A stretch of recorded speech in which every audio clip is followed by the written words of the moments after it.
Baik, selamat siang. Kami dari kelompok 7 izin memperkenalkan diri. Saya sendiri Putra Sedaman Jibua dan rekan saya. Nama saya Albertus Devi. Nama saya Ferdinand Dolan. Nama saya Rasul Yorat Ibu.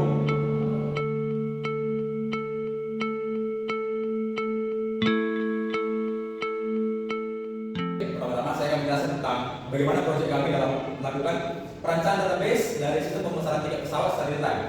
Baik teman-teman, kita akan langsung masuk ke materinya.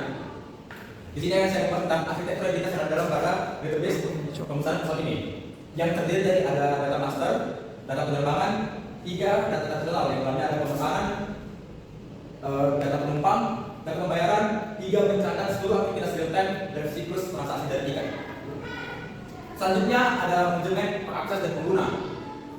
Di sini kami akan menjelaskan tentang bagaimana desain dari tabel user, keamanan password, hingga portal akses berbasis perangkat. Di dalam itu ada primary key dan identitas, yang pasti ada sehingga ada keamanan dari password, dan juga ada role based access, yang dimana kami menggunakan enum atau untuk membedakan akses admin dalam mengelola data master, user, hingga hanya dapat melakukan pemesanan tiket saja.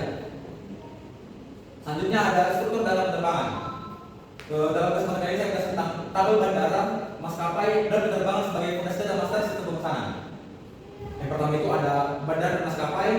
Tabel ini berfungsi sebagai tabel lookup dengan kode unik, dan data ini bersifat statis dan dapat direferensikan oleh tabel penerbangan. Selanjutnya ada tabel penerbangan. Tabel ini adalah untuk menghubungkan maskapai dan rute. Di dalam itu ada kolom tanggal berangkat, bandara asal dan tujuan. Selanjutnya ada harga dan relasi. Tabel ini berisi dari kolom harga yang pasti menggunakan desimal. Selanjutnya tujuan dari tabel ini adalah untuk konsistensi finansial dan menjaga integritas referensial dalam database kami. Selanjutnya saya akan menjelaskan tentang manajemen inventory kursi. Di dalam database kami ini kami juga memasukkan tabel kursi dan manajemen untuk pengguna agar mengetahui status dan tempat duduk yang akan dipesannya. Di dalam tabel ini akan berisi dari relasi dengan penerbangan, yang artinya setiap kursi terikat ke tabel penerbangan melalui ayat penerbangan sebagai reference key, dan ini memastikan inventory kursi selalu konsisten dengan data penerbangan tersedia. Jadi nantinya pengguna itu dapat mengetahui kursi mana yang tersedia dalam pesawat yang akan dipesannya nanti. Selanjutnya ada kelas kursi. Kelas kursi ini akan mendefinisikan dari nilai dan untuk tujuan itu menjaga konsistensi data agar pengguna itu bisa dibedakan secara kelas pelayanannya, yaitu kelas ekonomi atau kelas bisnis. Selanjutnya itu adalah status kursi. Nanti ini bisa informasi sebagai pengguna supaya tahu mengetahui kursi yang bakal dipesan itu tetap tersedia atau sudah dibuka oleh pengguna lain. Nah, untuk materi selanjutnya akan dijelaskan oleh teman saya Ferdinand Dolan. Baik, selanjutnya kita masuk ke arsitektur transaksional, di mana ada 3 dari bagian ini. Yang pertama relasi entitas utama, yang kedua timestamp dan diferensial, yang ketiga kode unik. Pada relasi entitas utama terdapat tabel pemasaran yang dimana tingkat ID user, ID penerbangan, dan ID kursi sebagai fondasi utama. Yang kedua timestamp dan diferensial terdapat kolom tanggal pesan dan created aktif menggunakan current timestamp. Yang ketiga kode booking unik. Kode booking unik berfungsi sebagai identitas unik yang digenerate oleh aplikasi. Selanjutnya yaitu distribusi data penumpang, normalisasi dan pemeliharaan data penumpang dari pemesanan. Jadi pada distribusi data penumpang ini, yang dimana tabel penumpang dipisahkan dari tabel pemesanan menggunakan relasi one to one.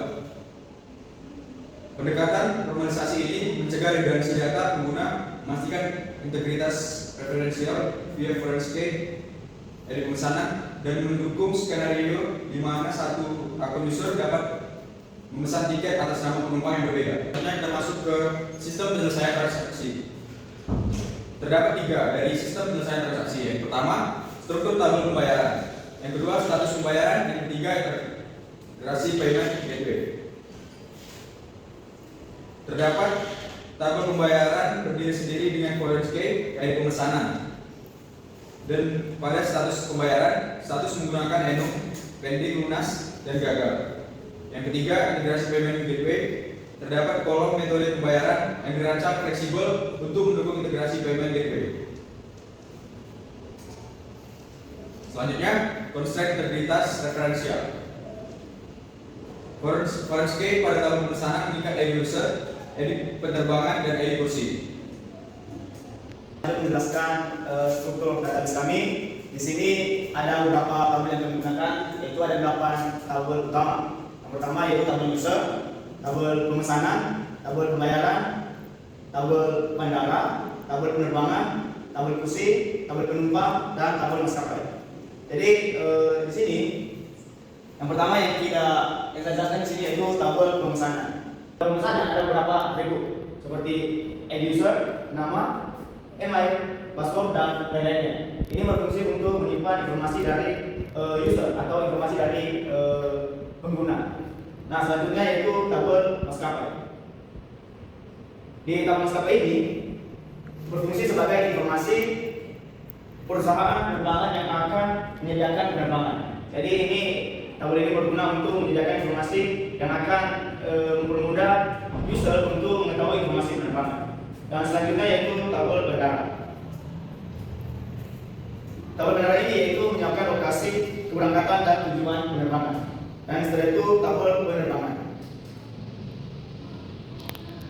Nah, tabel penerbangan ini yang berfungsi untuk menentukan jadwal penerbangan yang dapat dipilih oleh pengguna. Selanjutnya itu tabel kursi. Tabel kursi mengatur ketersediaan kursi pada suatu penerbangan. Jadi nanti tabel ini berguna untuk mengatur tempat duduk atau kursi yang memesan tiket. Selanjutnya itu tabel pemesanan. Nah, untuk tabel pemesanan itu berfungsi untuk menyimpan seluruh informasi transaksi pemesanan tiket. Jadi tabel pemesanan ini nanti ada beberapa fungsinya, yaitu menentukan apakah transaksi yang telah dilakukan user itu sudah sukses atau di pending atau pemesanan gagal. Setelah itu yaitu tabel penumpang.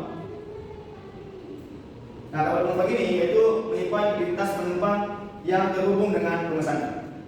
Nah, di sini kita akan masuk ke tabel relasinya.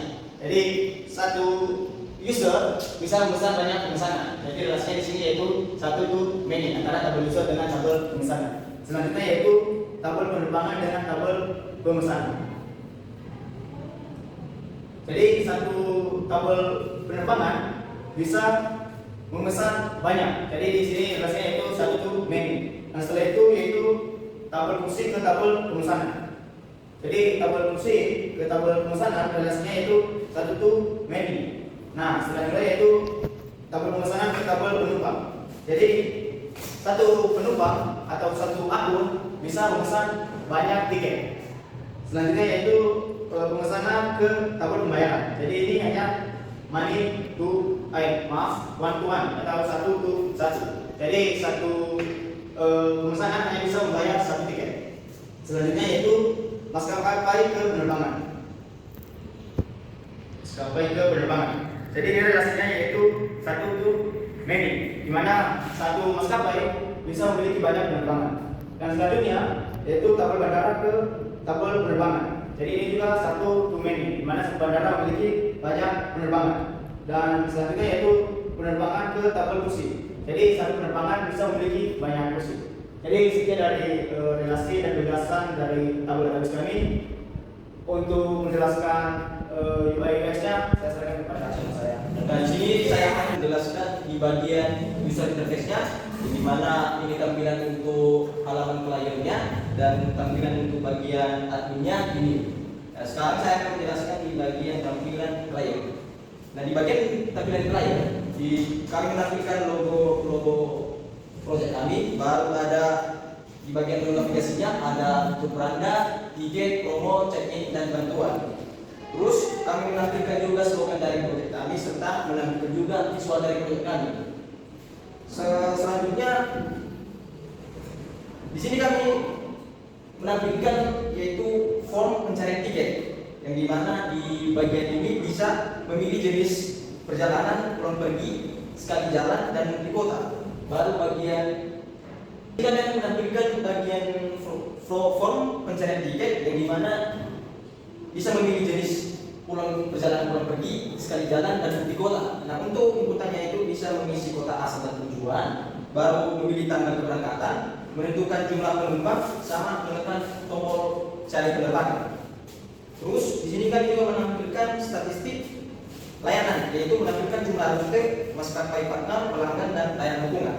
Selanjutnya kami menampilkan juga fitur unggulan kami, yaitu di fitur unggulan kami itu terdapat harga terbaik, pemesanan instan, baru aman dan terpercaya, serta layanan premium. Selanjutnya kami juga menampilkan penerbangan yang terpopuler, misalnya yang sering terpopuler atau sering dipesan dalam hari ini. Sekarang saya akan menjelaskan di bagian user interface untuk admin, yang dimana di sebelah menunya itu terdapat menu dashboard, penerbangan, pemesanan, kursi, bandara, maskapai, banyak usernya dan sistem pembayaran. Nah, di bagian menu dashboardnya kami akan menampilkan ringkasan data sistem, yaitu yang pertama menampilkan statistik total penerbangan, menampilkan pemesanan, menampilkan user, menampilkan bandara, menampilkan maskapai, serta menampilkan pembayaran. Di bagian menu pemesanan kami akan menampilkan data pemesanan tiket pelanggan. Terus admin juga bisa mengelola status dan detail pemesanan. Di bagian menu kursi kami akan menampilkan data kursi berdasarkan penerbangan. Admin dapat menambah serta mengubah dan menghapus data bandara. Selanjutnya kami akan menampilkan di bagian tampilan bandara, yang dimana di tampilan bandara itu kami akan menampilkan daftar bandara, yang dimana admin dapat menambah, mengubah dan menghapus juga data bandara yang telah diinput. Selanjutnya kami akan menampilkan juga di bagian menu maskapai, yang dimana di bagian menu maskapai ini yang ditampilkan adalah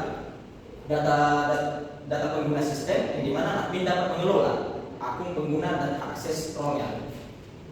Dan di bagian menu pembayaran, di sini kami akan menampilkan data transaksi pembayaran, yang dimana admin dapat memantau status pembayaran pelanggan. Nah, untuk tombol tambahnya itu digunakan untuk menambah data baru pada setiap menu. Di bagian pembayaran ini kami akan menampilkan data pengguna dan menampilkan juga data transaksi pembayaran, yang dimana admin dapat memantau status pembayaran yang dilakukan oleh pelanggan. Baik, sekian presentasi dari kami kelompok 7. Jika ada kata-kata yang salah, mohon